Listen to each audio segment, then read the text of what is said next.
So basically I started in April of 2004. I was visiting here, Pakistan, and I have a brother who was in the University of Punjab at the time. And so he kept asking me about how or why the Iraq War was going the way it was, or questions about Islamic history. And I was in graduate school at the time. So I decided that I would create a space where I could both do media criticism, so explain how the media is playing the Iraq War or Muslims after 9/11, but also to provide a way in a simpler language for academic discourses. As it grew popular, because I was, the place for dissent in the American media started going up. As that happened, I started to attract not just more readers, but also more commentary.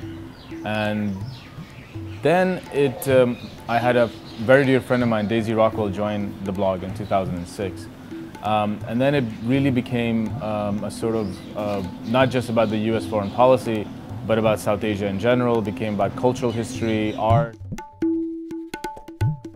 If I was to sort of think of the growth of Chapati Mystery, there's on two fronts. I mean, on one end, I think it really was embraced by my fellow grad student academics, who were sort of just connecting with the fact that there was a type of cultural and political commentary that was happening, and they were commenting, and this was great. And then there was this sort of particular types of media in the US that asked me to speak to them.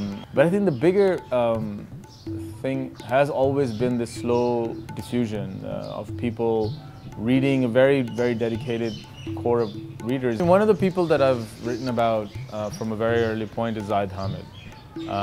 And he attracts a very passionate defenders.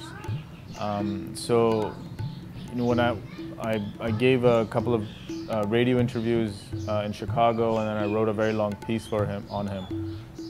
And so at that point, I got a lot of negative feedback. We need history curriculum. We need focus on developing of archives. I mean, our archive's in a horrible, horrible shape. We cannot actually sustain this type of cultural and historical amnesia. I mean, it's very, very bad for the Republic.